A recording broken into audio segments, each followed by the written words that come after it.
The alarm blared through the medical station just after midnight. Dr. Jiho Kang jerked awake from his desk, knocking over his cold coffee. His assistant, Hana Lee, rushed through the door with her tablet glowing in the dim light. "Emergency call from Docking Bay 7, she said, already pulling on her medical jacket. "They said someone is dying." Jiho grabbed his emergency kit and followed her into the corridor. The station was quiet at this hour. Most of the traders and travelers were asleep in their quarters. Only the night workers moved through the halls, their footsteps echoing on the metal floors. They reached the docking bay in 5 minutes. The doors slid open with a hiss.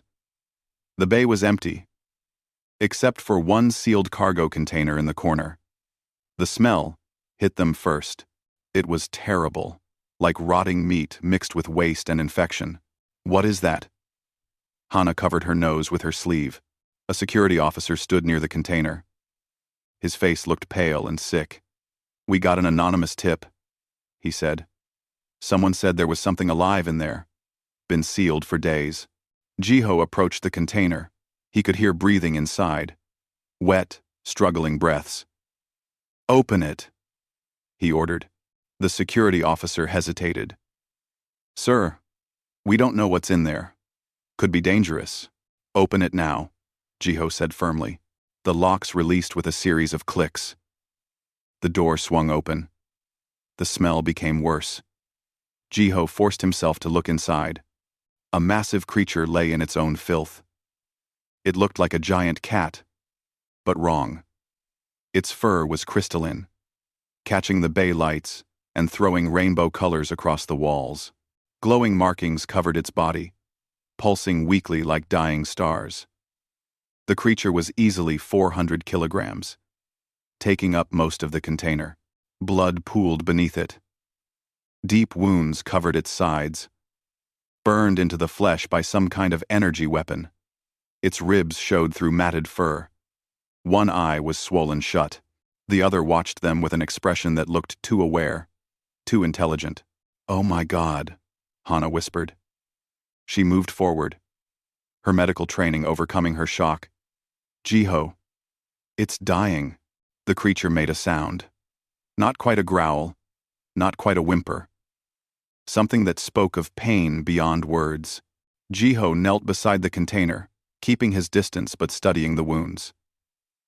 "According to the logs, at least 72 hours, the security officer said. "The ship that brought it left 2 days ago. Velkari traders." The Velkari. Jiho knew them. Insect-like aliens who used bioengineered animals for fighting and entertainment. They had no concept of mercy. To them, animals were tools. Broken tools got thrown away. "They just left it here?" Hana asked, anger creeping into her voice. "To die alone? In a box?" The security officer shrugged. "Happens more than you'd think. Cheaper than euthanasia fees." Jiho stood and pulled out his communicator. "I'm calling Administrator Park. We need authorization to treat this creature." 20 minutes later, they had their answer. Administrator Taeyang Park appeared on the video screen, looking annoyed at being woken up. He listened to Jiho's report, then shook his head. "Absolutely not," Park said. "We don't waste medical resources on alien livestock, especially not Velkari property. It's probably full of diseases." "It's a living being in pain," Jiho argued. "It's a thing," Park corrected. "And things aren't covered by station medical protocols. Have security dispose of it humanely." The screen went dark. Jiho stood in silence for a moment. The creature's breathing grew more labored. Each breath sounded like it might be the last. Hana looked at him, waiting. "Sir?" the security officer asked. "What do you want us to do?" Jiho thought about his oath as a doctor. All the words about relieving suffering and protecting life. Did those words only apply to humans? To species that could argue for their own rights? He looked at the creature again. Its open eye met his. There was something there. Not just animal fear, but understanding. Awareness. A desperate plea from one thinking being to another. "Help me move it," Jiho said. Sir? The security officer stepped back. Administrator Park said, I heard what he said. Jiho started pulling the medical hover stretcher from his kit. But I'm the chief medical officer for the human delegation. This falls under my authority. Jiho started pulling the medical hover stretcher. With medical hover, Jiho started pulling the medical hover stretcher. For the human delegation. This falls under my authority. The Velkari will file a complaint, the officer warned. Let them. Jiho activated the stretcher and positioned it beside the container. Hana. We need to stabilize it enough to transport.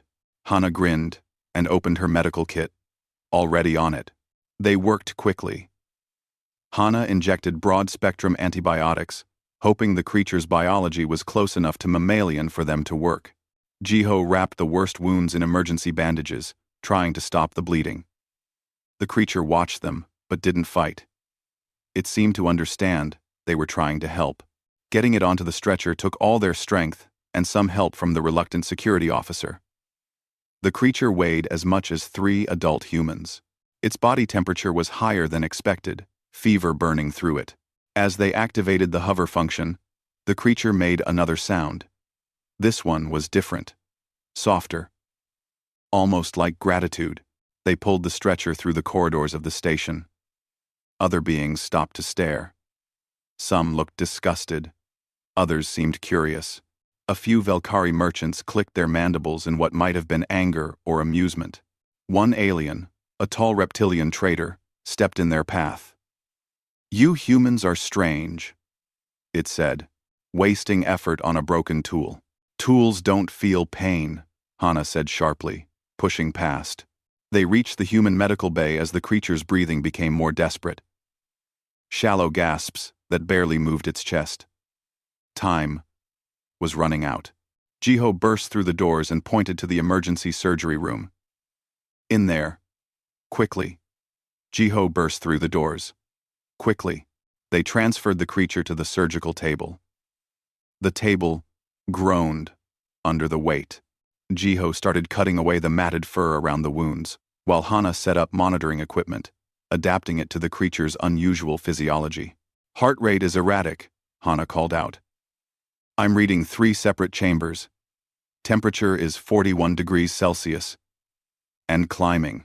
Start cooling blankets, Jiho ordered, and get me a full spectrum analysis of its blood chemistry. They worked through the night. The wounds were worse than they appeared. Someone had deliberately tortured this creature. Burns overlapped with cuts. Old scars covered older scars. This had been going on for years. As dawn light filtered through the medical bay windows, the creature's breathing finally stabilized. Not good, but no longer on the edge of death. Jiho slumped against the wall. Exhausted, Hana sat beside him. What happens when Administrator Park finds out? I'll deal with that later, Jiho said.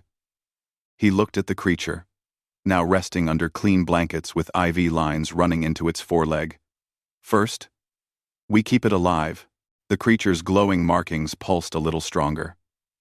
Its eye remained closed, but its breathing was deeper, more peaceful. For the first time in days, it wasn't suffering. Outside the medical bay, footsteps approached. Heavy, official footsteps. Jiho closed his eyes and prepared for the fight ahead. Commander Yoongi Shin stood in the doorway of the medical bay, his arms crossed. His uniform was perfectly pressed despite the early hour. His expression was not pleased. Explain this, Doctor, Yoongi said, his voice cold and controlled. Jiho stood from his chair, trying not to show how tired he was. I saved a life, Commander. That's my job. Your job is to treat human personnel and authorize diplomatic cases. Yoongi walked into the room, studying the creature on the table. Not to steal Velkari property and use military medical supplies without authorization. They abandoned it, Hana said from where she was checking the monitors. Left it to die in a sealed container. That doesn't make it ours to take. Yoongi pulled out his tablet. I've already received 3 formal complaints this morning. The Velkari ambassador is demanding an immediate meeting. Administrator Park wants you removed from your position. And the station legal office is preparing charges. Jiho felt his stomach sink, but he kept his voice steady. I understand, sir. I take full responsibility. Yoongi studied him for a long moment. Then he sighed and put the tablet away. You're a damned good doctor, Jiho. But you're terrible at politics. He walked closer to the creature. What is it? Anyway. We're still running tests, Hana said. Its biology is partially similar to Earth mammals. The Velkari must have engineered it from something else. As if hearing their voices, the creature's eye opened. It looked at them, then focused on Jiho. There was recognition there. Memory of the person who had helped. It knows you. Yoongi said quietly. Before Jiho could respond, the medical bay doors opened again. A small woman in a veterinary uniform entered, looking annoyed.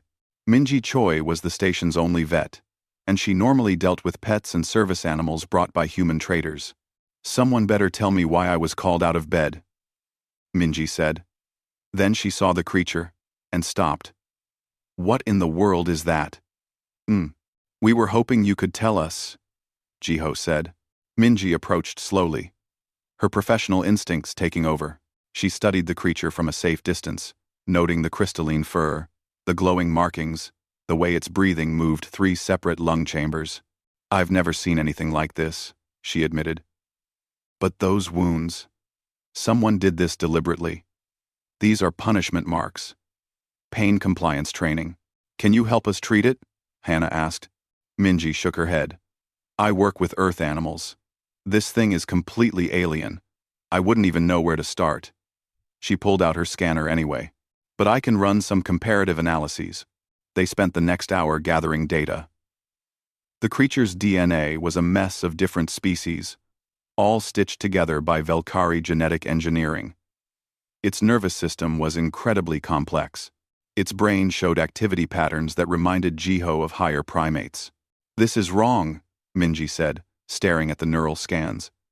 This creature is aware. Really aware. It can think, plan, feel emotions. She looked at Jiho. The Velkari made something intelligent, and then tortured it for entertainment. The medical bay doors burst open. A Velkari entered, followed by 2 station security guards. The insectoid alien was tall. Its body covered in black and red chitin. Its mandibles clicked rapidly as it spoke through its translator. I am Ambassador Thrixala, the mechanical voice said. That creature is Velkari property. You will return it immediately for proper disposal. Disposal? Hana stepped between the ambassador and the creature. You mean murder? Murder. Murder. It is a tool, not a life. Thrixtal's antennae waved in agitation. Your human sentimentality is inefficient and inappropriate. The creature is damaged beyond economic repair. It must be destroyed. Over my dead body, Jiho said. That can be arranged. The translator made Thrixtal's threat sound emotionless. You have violated property rights, stolen Velkari assets, and interfered with lawful commerce. We demand immediate return of our property and compensation for this insult. Commander Yoongi stepped forward. Ambassador, perhaps we can discuss this calmly. There is nothing to discuss. Thrixtal pulled out a datapad. Station law is clear.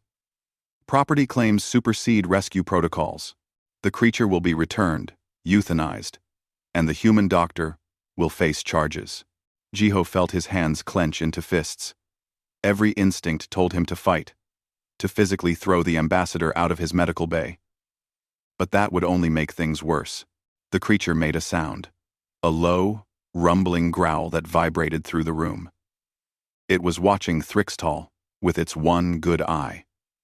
And the look was pure hatred. See? Thrixtal gestured at the creature. Aggressive. Unstable. It must be destroyed for safety reasons as well. It's scared, Minji said. Animals do not matter. Thrixtal moved toward the surgical table. Now. Stand aside. No. Jiho blocked the way. The security guards looked uncomfortable. One of them spoke up. "Doctor, we have to follow protocol." "Protocol?" Jiho laughed bitterly. "Protocol says we don't torture intelligent beings. Protocol says we don't abandon suffering creatures. Protocol says we help those who can't help themselves." "Human protocol, perhaps," Thrixtal said. "But this is not a human station. This is neutral territory. And here Velkari law applies to Velkari property." Hana was typing frantically on her tablet. "Wait," she said. "I'm looking at station regulations. Section 47. Paragraph 12. Abandoned property can be claimed by salvage rights after 72 hours. The creature was not abandoned," Thrixtal insisted. "Your ship left it in a sealed container with no food, no water, and no medical care for 72 hours. Hana read from the screen. "The security logs prove it. Under station law, that meets the definition of abandonment." Thrixtal's mandibles clicked faster. "Technicalities. The property was temporarily stored. Kroof, in its own waste, dying from infected wounds." Minji pulled up the scans. "I have medical evidence of systematic abuse, spanning years. In some jurisdictions, that's grounds for seizure even without abandonment. This is absurd." Thrixtal turned to Commander Jungi. "You cannot allow this. The Velkari will file formal complaints with the Galactic Council. We will demand sanctions against Earth." Jungi was quiet for a moment. Then he looked at Jiho, at the creature, and back at the ambassador. "Ambassador, I suggest we table this discussion until proper legal representation can be arranged for both parties. Dr. Kang has filed a salvage claim. You have filed a property recovery claim. Let the station arbiter decide. The arbiter will side with established law," Thrixtal said confidently. "Property rights are absolute in galactic law. Your human emotions are irrelevant." "Maybe," Jungi said. "But until the hearing, the creature stays here under medical care. It's too unstable to move anyway." Thrixtal seemed ready to argue more, but finally turned and left, the doors slamming behind it. The security guards followed, looking relieved. Jungi waited until they were gone, then looked at Jiho. "You have 3 days until the hearing. I suggest you find a very good lawyer." "Thank you, sir," Jiho said. "Don't thank me yet." Jungi headed for the door. "I'm still writing you up for unauthorized use of resources. But..." He paused. "Off the record? This no. This no. I'm glad you did it. Someone needed to." After he left, the medical bay fell silent. Hana slumped into a chair. "We're in so much trouble." "Worth it," Minji said, still studying the scans. "This creature shouldn't exist, but now that it does, it deserves better than death." Jiho walked back to the surgical table. The creature was watching him again. Its glowing markings pulsed softly, throwing blue and green light across his face. He reached out slowly and touched its crystalline fur. It was warm, alive, real. The creature didn't pull away. Instead, it made a sound, softer than before, almost like a purr, but deeper, more complex. Its eye closed slowly, then opened again. Trust, Jiho realized. The creature was learning to trust him. "We need to name it," Hana said suddenly. "We can't keep calling it the creature. How about Biol?" Minji suggested. "Because of the glowing markings, like stars," Jiho nodded. The creature, Biol, made that purring sound again. Whether it understood the name or just responded to the gentle tone, Jiho couldn't tell. But something passed between them in that moment. An understanding, a promise. Whatever happened at the hearing, Jiho would fight for this life, even if it cost him everything. Jiho barely left the medical bay over the next 2 days. He ate at his desk, slept in a chair beside Biol's recovery area, and worked every hour he was awake. Hana brought him coffee and food, scolding him about taking care of himself. You can't help Biol if you collapse, she said, setting down a tray of rice and soup. I'm fine, Jiho said. Though his eyes burned with exhaustion, Biol was improving slowly. The infections were responding to the antibiotics. The wounds were starting to heal. But the creature remained terrified of everyone except Jiho and Hana. When Minji tried to examine it, Biol growled and tried to hide, which was difficult for something that weighed 400 kilograms. On the second day, a new visitor arrived. Dr. Sora Nam was a xenopsychologist, brought in by Commander Yoongi to assess Biol's intelligence. She was young for her field, barely 30, with sharp eyes that missed nothing. Fascinating, Sora said, watching Biol through the observation window. The way it tracks movement, the problem-solving in its eyes. This isn't just animal intelligence. Can you prove that? Jiho asked. For the hearing? I can try. Sora entered the recovery room slowly, carrying a tablet. Biol immediately retreated to the far corner, its body tense and ready to fight or flee. It's okay, Jiho said softly, following Sora inside. She's here to help. Biol's glowing markings flickered nervously. Its eyes moved between Sora and Jiho, trying to decide if this new person was a threat. Sora sat down on the floor, making herself small and non-threatening. She placed the tablet in front of her and activated a simple puzzle game. Colored shapes appeared on the screen. Let's see what you can do, Sora said quietly. At first, Biol ignored the tablet, but curiosity eventually won. The creature crept forward, still watching Sora carefully. When nothing bad happened, Biol looked down at the screen. The puzzle showed 3 colored circles and 3 matching slots. Sora demonstrated once, dragging a circle to its matching slot. Then she reset the puzzle and waited. Biol stared at the screen for a long moment. Then, carefully, it reached out with one massive paw. The crystalline claws tapped the screen gently. The creature dragged a circle to the wrong slot. It made a frustrated sound. Try again, Sora encouraged. Biol studied the screen more carefully this time. It touched another circle, dragged it to the correct slot. The tablet made a happy sound. Biol's ears perked up. Within minutes, the creature was solving the puzzle quickly, understanding the pattern. Now watch this, Sora said. She changed the puzzle to a more complex version, with 5 shapes and different patterns. Biol hesitated, then began working on it. Slower this time, thinking through each move. When it made mistakes, it tried different solutions. Learning. Adapting. Jiho felt something tight in his chest loosen. This proves it. Right? It's a start, Sora said. But sentience is hard to define legally. Many species show problem-solving skills. We need to prove emotional complexity, self-awareness, theory of mind.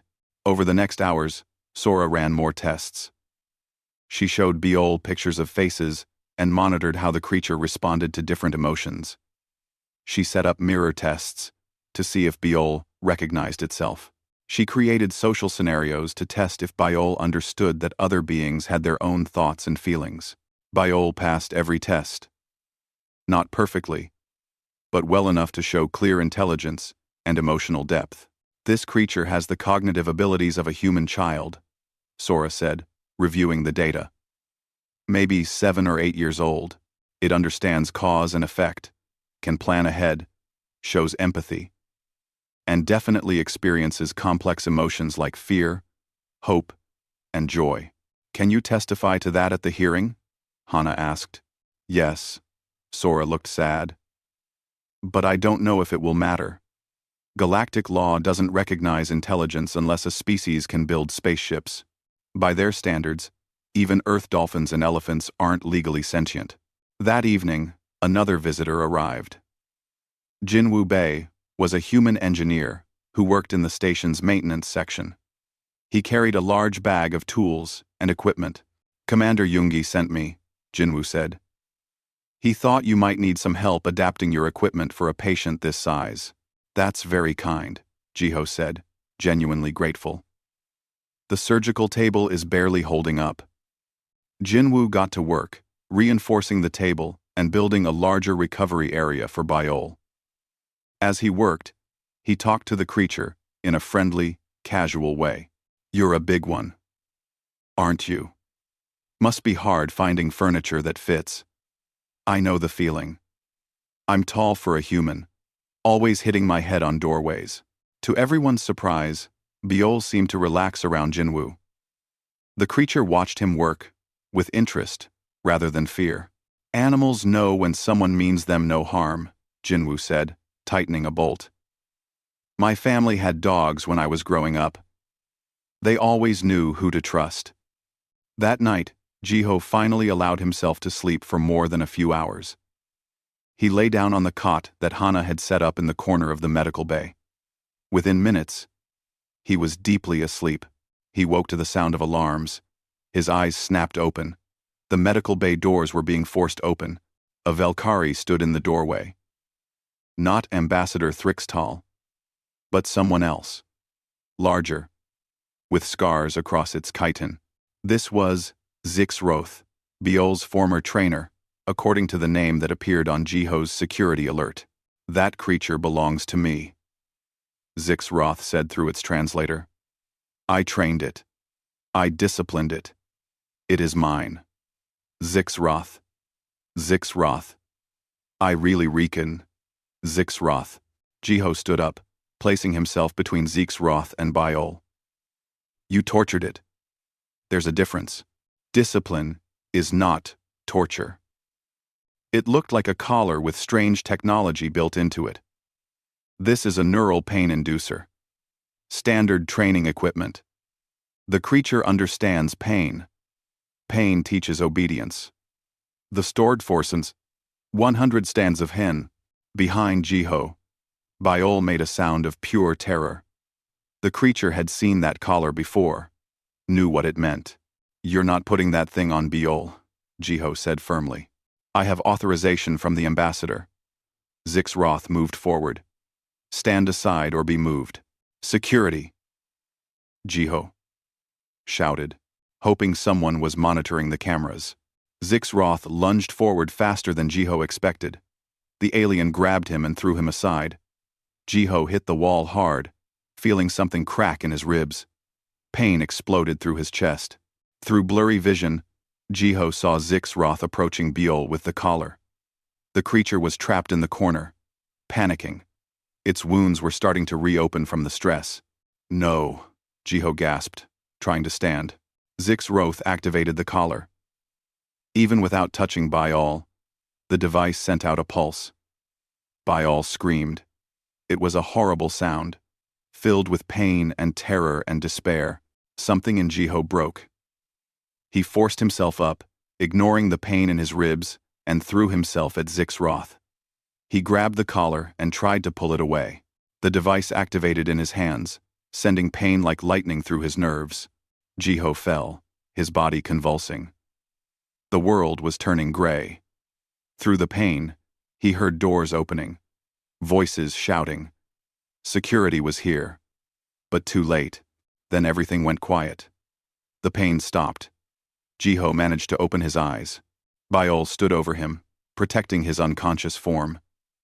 The creature had pushed itself between Jiho and Zixroth, despite its own terror and pain. Biol's growl was deep and deadly. Its claws were extended. The glowing markings blazed bright with anger. Zixroth stepped back, actually afraid. Impossible. The creature never fought back before. Security guards pulled Zixroth away. Medics rushed in to help Jiho. But through it all, Biol never moved from its protective stance over the doctor who had saved it. Hana was crying as she checked Jiho's vital signs. You idiot. You beautiful, stupid idiot. Jiho tried to smile, but his whole body hurt. He reached up slowly and touched Biol's leg. The creature looked down at him, and for the first time, Jiho saw something new in those alien eyes. Not just trust, not just gratitude, something deeper, something that looked like love. I've got you, Jiho whispered. I won't let them hurt you again. Biol's purr was so loud it vibrated through the floor. The creature carefully lay down beside Jiho, close enough to protect but gentle enough not to hurt. And there they stayed, human and alien, until help arrived. Two beings from different worlds, bound together by compassion and courage. The hearing room was packed with observers from dozens of species. Jiho sat at the human delegation's table, his ribs still bandaged under his formal uniform. Beside him sat Ambassador Nari Hong, the senior human diplomat who had arrived from Earth specifically for this case. Nari was in her 50s, with gray hair and eyes that had seen too many negotiations. She looked calm, but Jiho could see the tension in her shoulders. Remember, Nari said quietly. Let me do most of the talking. Answer questions directly and honestly. Don't let them make you angry. Across the room, Ambassador Thrixtal sat with 3 other Velkari lawyers. They looked confident. Behind them, other alien species watched with interest. Most seemed to side with the Velkari. Property rights were sacred in galactic culture. At the front of the room, the station arbiter took its seat. Arbiter Quillith was a tall being covered in gray skin that looked like stone. Its species was known for fairness, but also for strict interpretation of law. This hearing will determine ownership of one bioengineered creature, Quillith said in a voice like grinding rocks. The Velkari claim property rights. The humans claim salvage rights and welfare concerns. We will hear both arguments. Arguments. Quillith, the Velkari lawyer, spoke first. It presented documents showing ownership, purchase records, genetic patents. The creature had been created by Velkari scientists, raised in Velkari facilities, and legally belonged to Zix Roth. The creature is property, the lawyer said. No different than a ship or a tool. The fact that it was left on the station temporarily does not constitute abandonment. Our client merely stored the creature while arranging transport. In a sealed container with no life support for 72 hours? Nari asked. The creature is durable. It was in no danger. Medical records say otherwise. Nari pulled up the scans that Jiho had taken. The room's screens filled with images of infected wounds, malnutrition, and systematic abuse. This creature was dying. Would have died without intervention. Would have died without intervention. Would have died. Would have died without intervention. Would have died without intervention. Irrelevant, the Velkari lawyer said. Property owners may dispose of their property as they see fit. If the creature had died, it would have been within our rights. Murmurs of agreement came from many of the alien observers. Several nodded their heads or equivalent gestures. Jiho felt sick. They were talking about Biol like it was a broken chair. Nari stood. I called Dr. Sora Nam as an expert witness. Sora took the witness stand and presented her findings. She showed videos of Biol solving puzzles, responding to emotional stimuli, showing self-awareness. She explained the cognitive tests and what they revealed. This creature is not a simple animal, Sora concluded. It has intelligence comparable to a human child. It can think, feel, plan, and understand. Under human law, this would qualify as a sentient being. Under human law, perhaps, the Velkari lawyer said. But we are not discussing human law. Galactic law is clear. Sentience requires technological development, the ability to build, create, and reach for the stars. This creature, however intelligent, is not spacefaring. Therefore, it has no rights. That's a convenient definition, Nari said coldly. It allows you to abuse any being you engineer into existence. We do not abuse. We discipline. We train. The Velkari lawyer displayed images of other creatures like Biol, all performing in combat arenas. These creatures serve a purpose. They entertain, they fight, they earn profit. Without purpose, they are simply expensive animals. They're slaves, Jiho said, unable to stay quiet anymore. Quillith looked at him. Dr. Kang, Do you have testimony to present? Jiho stood, ignoring the pain in his ribs. Yes. I've spent days with Biol. I've watched it learn, communicate, show emotions. When Zixroth attacked me, Biol protected me despite its own fear and injuries. That's not just instinct. That's choice. That's compassion. Programmed behavior. The Velkari lawyer dismissed. The creature was engineered to bond with handlers. I'm not its handler. I'm just someone who showed it kindness.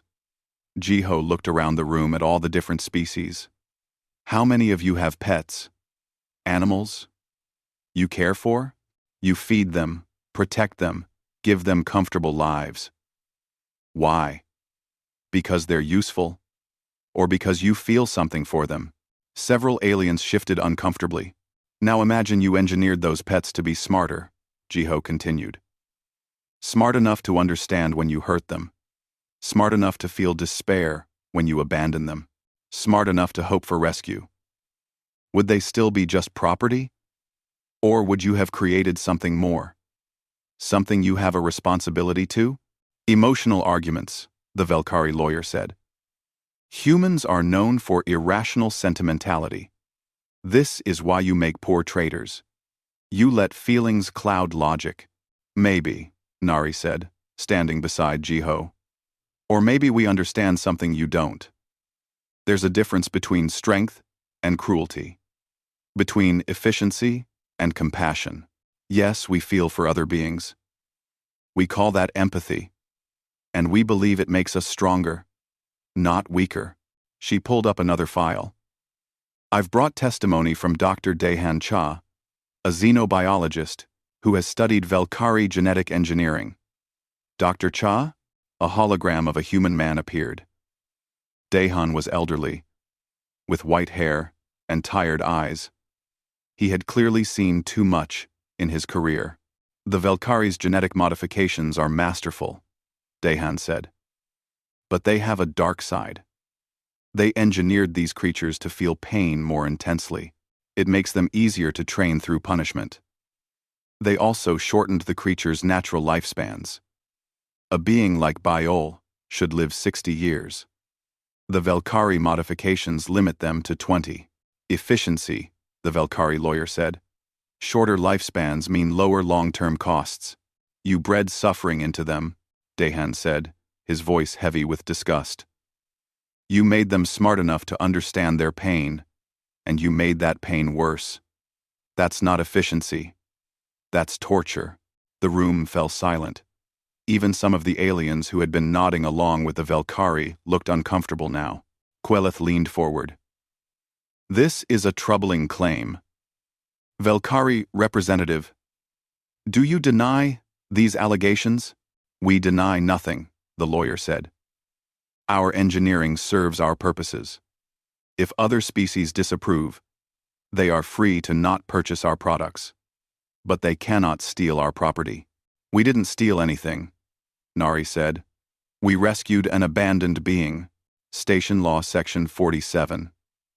Paragraph 12. Clearly states that property left without care for 72 hours can be claimed through salvage rights. 1. That law applies to cargo and equipment, the Velkari lawyer argued. Not living creatures. Then it should, Jiho said. Maybe that's the problem. Maybe your laws need to change. Queleth was silent for a long time, its stone-like face impossible to read. This case presents a difficult question. Under current galactic law, the Velkari have a strong property claim. However, the evidence of abandonment is clear. Additionally, the welfare concerns raised by the human delegation are significant. The Velkari lawyer started to speak, but Queleth raised one hand for silence. I have made my decision, the arbiter said. The creature will be designated as abandoned property under station regulations. Salvage rights are granted to Dr. Jiho Kang and the human delegation. Jiho felt a surge of relief so strong he nearly collapsed, but Queleth wasn't finished. However, I want to be clear. This ruling applies only to this specific case and this specific station. It does not set galactic precedent. The Velkari are correct that current laws favor property rights. If humans wish to change those laws, they must petition the Galactic Council. Thrixtal stood abruptly. This is an outrage. You have sided with emotion over law. The Velkari people will not forget this insult. The ruling stands, Quilleth said firmly. Hearing adjourned. As the room emptied, various aliens approached Jiho and Nari. Some congratulated them. Others expressed disgust at human weakness. One reptilian trader actually spat at their feet before walking away. You've made enemies today, Sora said quietly. The Velkari have influence. They'll make this difficult for Earth. Let them try, Nari said. She looked tired but satisfied. Sometimes you have to stand for what's right, even when it costs you. Jiho barely heard them. He was already heading back to the medical bay, eager to tell Biol the news. The creature was safe, protected, free from the Velkari forever. When he entered the medical bay, Biol looked up immediately. The creature's glowing markings pulsed with what Jiho had learned to recognize as anticipation. We won, Jiho said, smiling. You're staying with us. Biol made that deep purring sound, so loud it shook the medical equipment. The creature stood carefully, still healing but much stronger than before, and walked over to Jiho. For the first time, Biol lowered its massive head and gently pressed against Jiho's chest. The gesture was unmistakable. Affection. Trust. Gratitude. Jiho wrapped his arms around Biol's neck, not caring that the crystalline fur was cold against his skin. I've got you, he whispered, for as long as you need me. Outside the medical bay, Hana watched through the window, wiping tears from her eyes. Jinwoo stood beside her, smiling.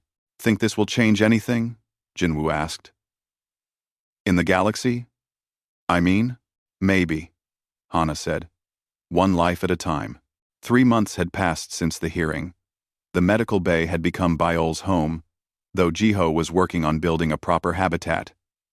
The creature was healthy now. Its wounds fully healed. The crystalline fur shone brightly, and the glowing markings pulsed with contentment most days. Jiho arrived early as always, carrying breakfast for both of them. Biol greeted him at the door, making that rumbling purr that now felt like home. Good morning, Jiho said, scratching behind Biol's ears. The creature had learned to love this, leaning into the touch. While Biol ate, Jiho checked the news feeds on his tablet. The story of their case had spread throughout human space. Some called Jiho a hero. Others said he was a fool who had damaged Earth's trade relationships for one animal. There were death threats, too. Not many, but enough to worry. Commander Yoongi. 3 different alien factions had put prices on Jiho's head.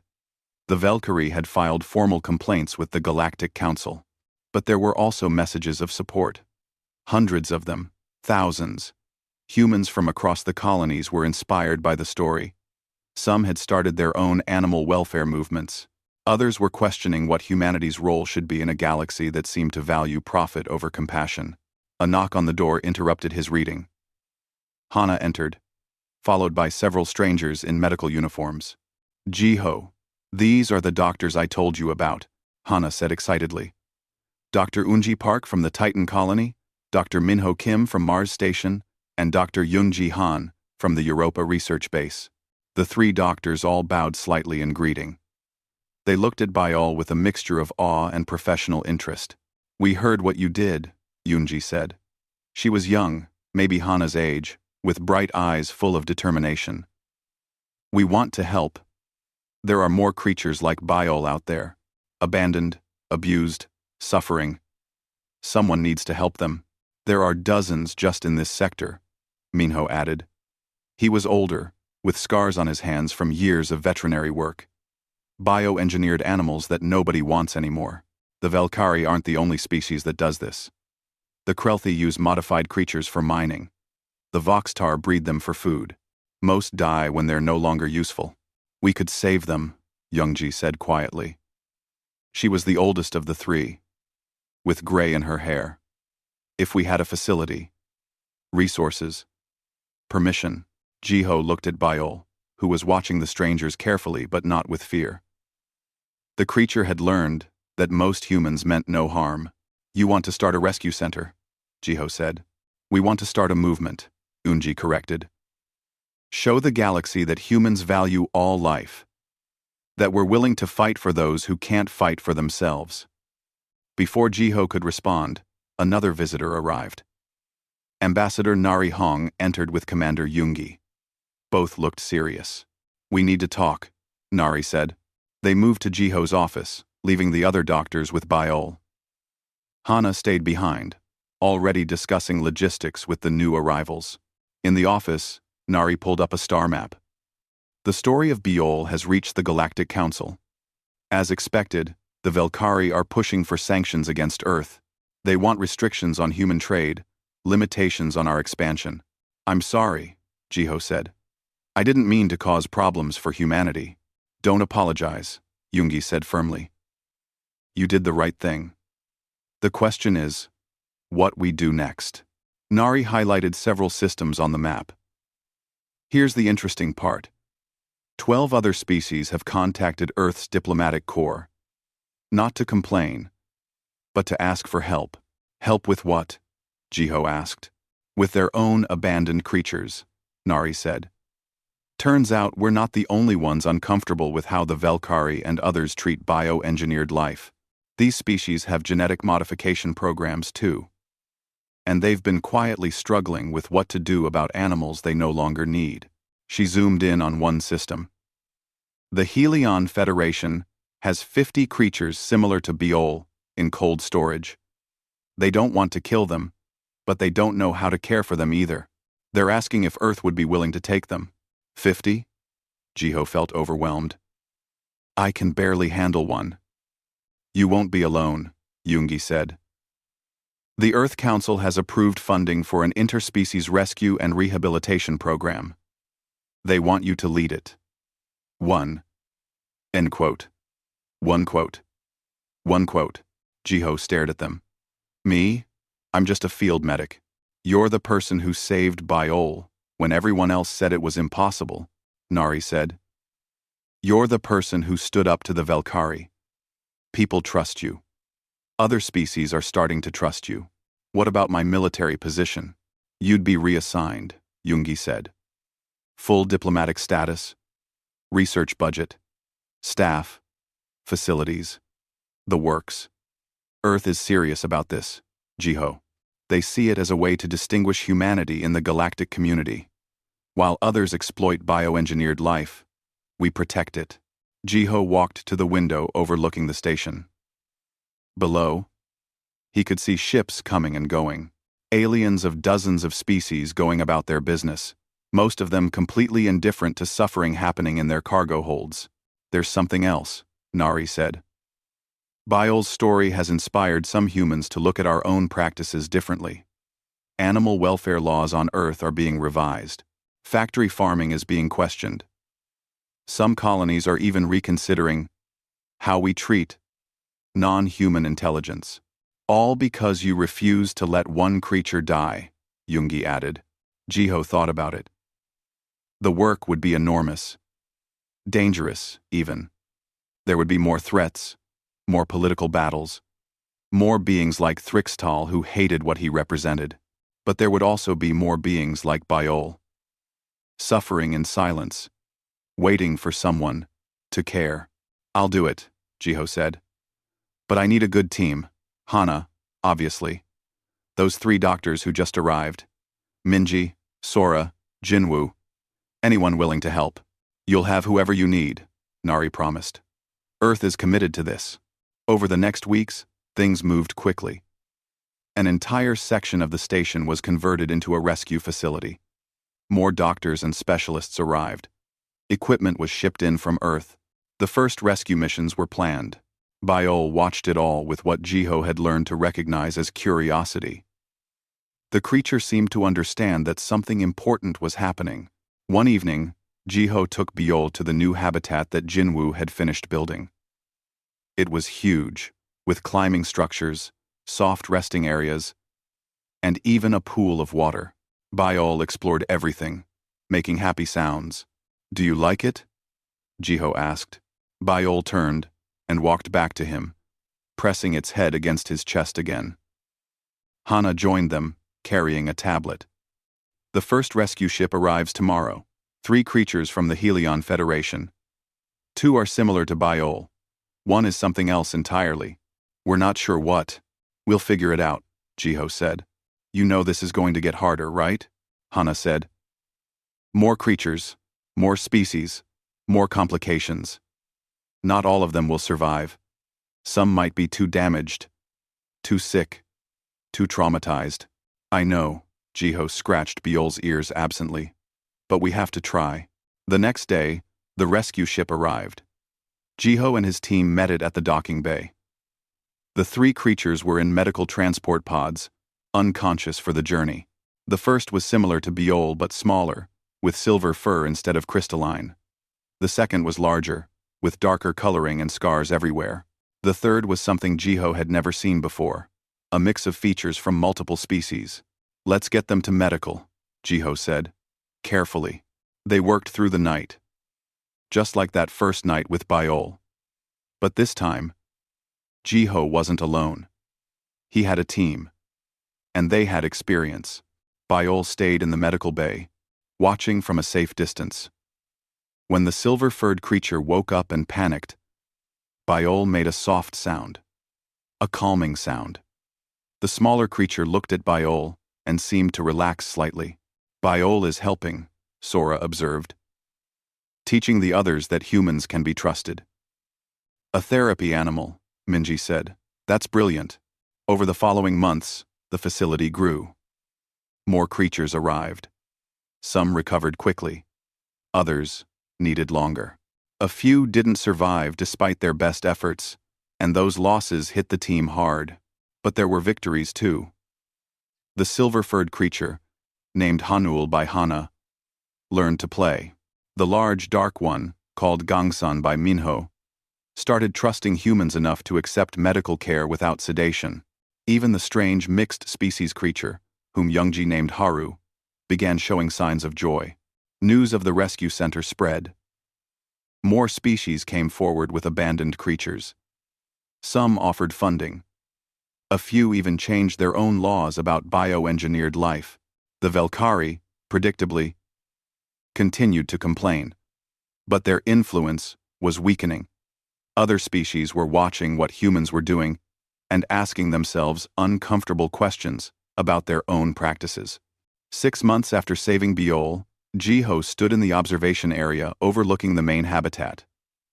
Biol played with 4 other creatures, teaching them how to solve puzzle feeders. The sight made Jiho smile. Ambassador Nari joined him. "The Galactic Council has agreed to hear Earth's proposal about bioengineered life rights. It's a small step, but it's something." "Because of Biol?" Jiho asked. "Because of you," Nari corrected. "You showed the galaxy that compassion isn't weakness. That caring for the vulnerable takes more courage than exploiting them. Some species are starting to understand that, and the ones that don't, they'll learn eventually. Or they'll become irrelevant." Nari smiled. "Change is slow, Jiho. But it happens. One life at a time." That evening, Jiho sat in Biol's habitat. The creature rested beside him, warm and content. The glowing markings pulsed slowly, like a heartbeat. "You started all this," Jiho said quietly. "You know that? One dying creature in a cargo container, and now look at us." Biol made that deep purring sound that Jiho loved. The creature's eyes were half closed, peaceful. Jiho thought about that first night. The smell, the fear, the desperation. He thought about the choice he'd made to help when everyone told him not to.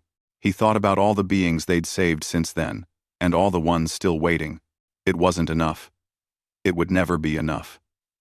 There was too much suffering in the galaxy, too much cruelty, too much indifference.